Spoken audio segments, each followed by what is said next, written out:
আপনাদের কত সম্মানিত ব্যক্তিটা আপনারা নিজের উপলব্ধি করেন না। আপনারা এখন সমাজের পিছিয়ে পড়া কোনো অংশ না,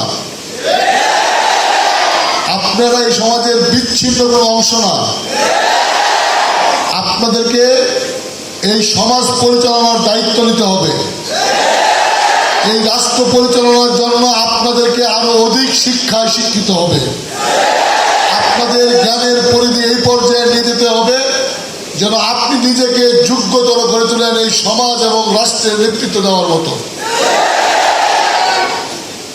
আপনারা যদি নিজেকে দুর্বল ভাবেন, আমি ওদিন হুজুর থেকে অনুরোধ করেছিলাম, আমার বেয়াদবি হয়েছে কিনা আমি জানি না, যে হুজুর আমার একটা অনুরোধ আছে আপনাদের কাছে, যে আজকেও বলতে চাই, কেউ বেয়াদবি নিলে আমাদের ক্ষমা করবেন। এটি আমার ভিতরের একজন মুসলমান হিসাবে আমার ভিতরের অনুভূতি, যে হুজুর একটু মাদ্রাসাগুলো করে বলবেন যেন আমাদের বাচ্চারা কোনো সময় ওয়াজ মাহফিলের টাকা উঠানোর জন্য রাস্তায় না যায়।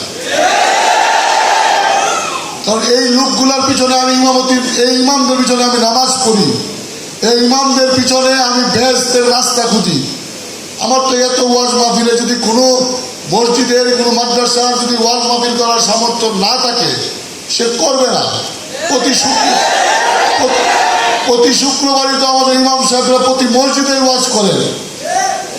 আমি মনে করি ওটি একদিন মুসলমানদের যদি কারো সামর্থ্য থাকে উনি অবশ্যই করবেন।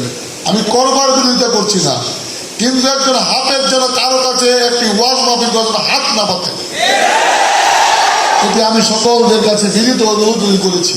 দয়া করে আমরা যেন মুসলমানরা আমাদের সম্মানটা ঠিক রাখি।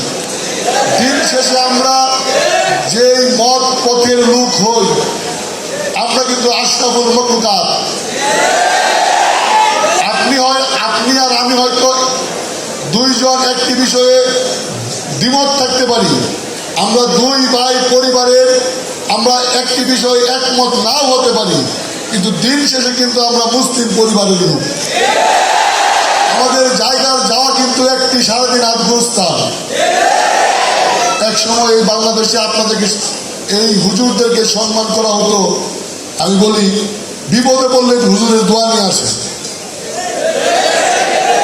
এই জায়গা থেকে আপনাদেরকে বের হতে হবে।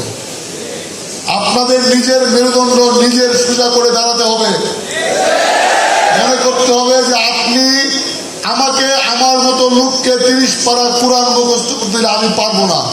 আপনি যেটা পেরেছেন, আপনি সবচেয়ে ব্রিলিয়ান্ট, আপনি সবচেয়ে মেধাবী, আপনি চেষ্টা করলে এর থেকে আরো কঠিন কাজ সমাজে আপনি করতে পারবেন। এটি আপনাদের কাছে আমার অনুরোধ থাকবে, আপনারা এটি সামনে থেকে নেতৃত্ব দিবেন।